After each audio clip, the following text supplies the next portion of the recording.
you were involved in the property industry, but did you know there were other types of lawyers apart from a solicitor? Did you ever hear of a licensed conveyancer, for example? No, I knew there was barristers, but no, licensed conveyancer was never.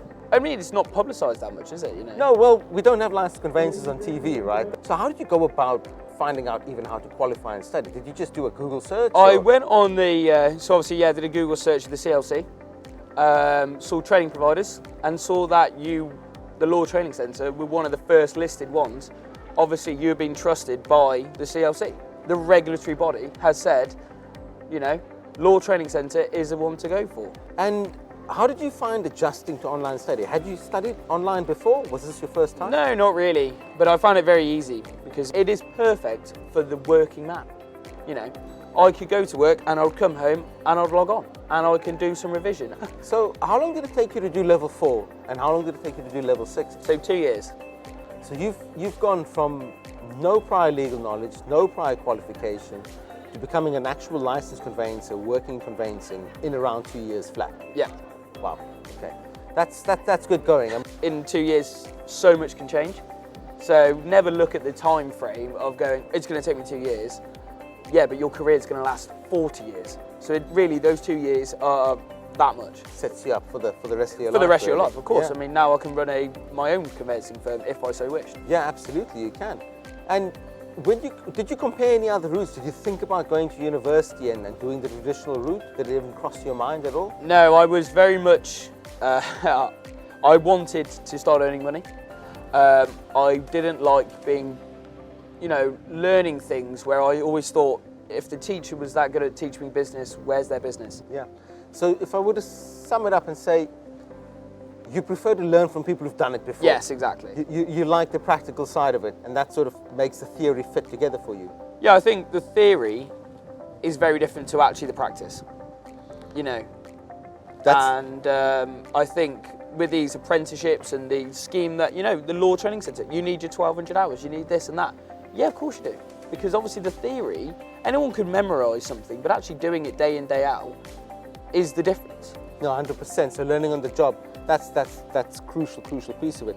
So tell you what's interesting, Cash. You've gone through. You knew you didn't want to go down the traditional route.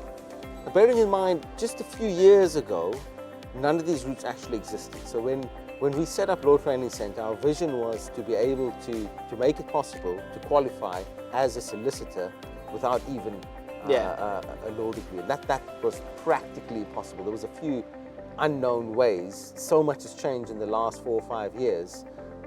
We knew the change was coming, and we were. Well, you're ahead of the curve. Well, we had to really sort of push for it to happen, and it's great that the regulators have changed the rules. How did you work out that the SQE was now open to you once you sort of qualified? When I started looking into the SQE, I saw being a CLC licensed conveyancer is my degree, and I can go on and qualify as a solicitor now.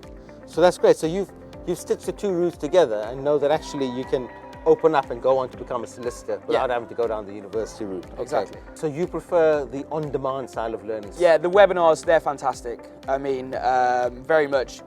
Once I've read through a certain topic, certain chapter, say, and then listening to it, and you can have it playing and making your dinner, and it is going in. Yeah. And you go, oh yeah, that's why they were saying this. Because obviously just reading it can almost go in one ear out the other.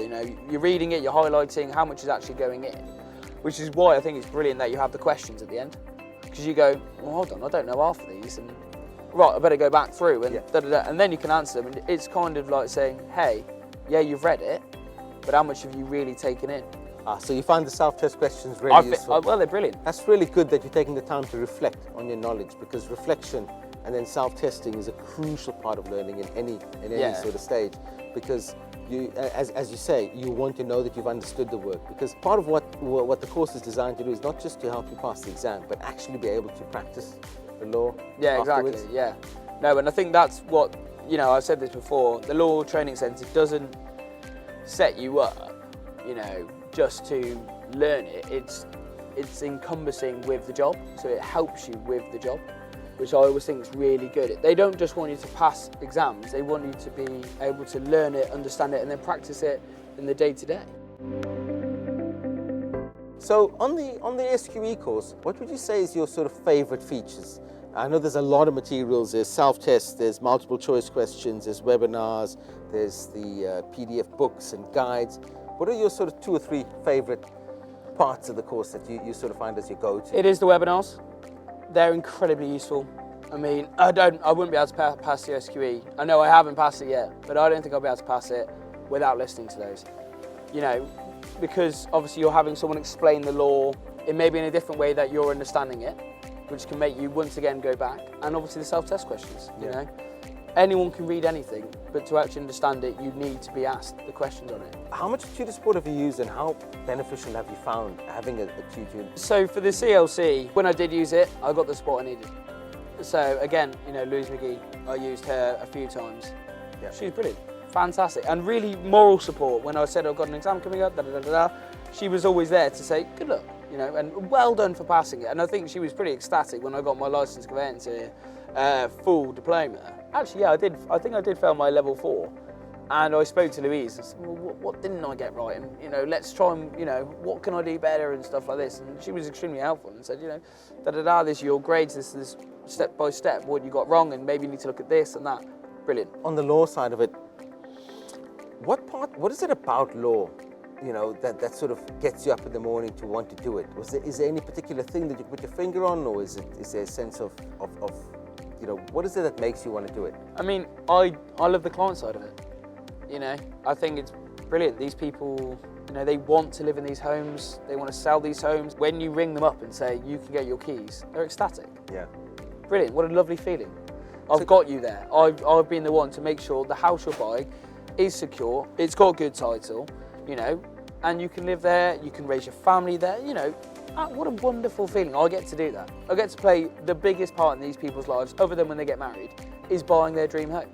And I get to be the one that does it and make sure that they're buying a guaranteed home. It's got full title. It's got this, it's got that. And they keep coming back, and their children want to use me. And, you know, I've got clients now who are big developers. They want to use me because we get on so well. So they're not just clients, they actually can become really good friends. And you speak to them, you're speaking to them for 12 weeks, you know, 3 months. I can do it faster, but that's typical. Usually it's 3 months. You're speaking to them pretty much once a week. Of course you become friendly with them. You know, I'll get clients, you know, who are getting divorced and such as that, and, you know, you want to make sure they're being done right by them.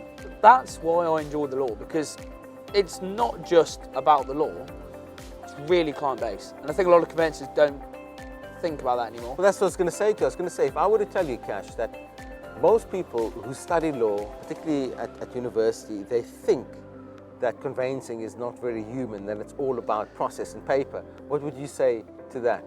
I'd say definitely some firms out there have given that idea. There are some of these big conveyancing firms who just almost, process it and, you know, do all that. I think the firms such as the ones I've worked for, Davison's, Williams Sturgis, where I'm at now, there's just, you don't get that. You feel like you actually know the person doing it, and it's a partner. Senior partners, equity partners, licensed conveyancers such as we have, and senior solicitors, all dealing with your word. What would be your top tips for aspiring lawyers, you know, around the soft skills? We all know about what you need for the academics and all of that, but what would you say are the top things people should be thinking about if they want to be a lawyer and be successful in it, like you? Don't think you know it all because you have your license.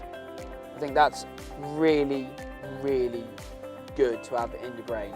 You know, just because you're a licensed conveyancer doesn't mean you know more than a conveyancer who isn't licensed, who's been doing it for 10 years. You know, it's very much, you're always still learning. Every day you're learning something new, keep grounded, and again, just speak to your clients all the time. Don't be afraid to go and see a client, because they'll remember that more than everybody else. They'll say, well, no one else in the firm goes and sees any of their clients. Oh, he got up at 6 a.m, he drove up 200 miles and he came and saw me, and of course I'm going to use him again because he's done this. And they'll tell their friends, you wouldn't believe I had my conveyancer at 9 a.m, banging on my door and really happy to go through all this with me. Then they'll go and spread the word. Those are the best ways to do it, just be yourself.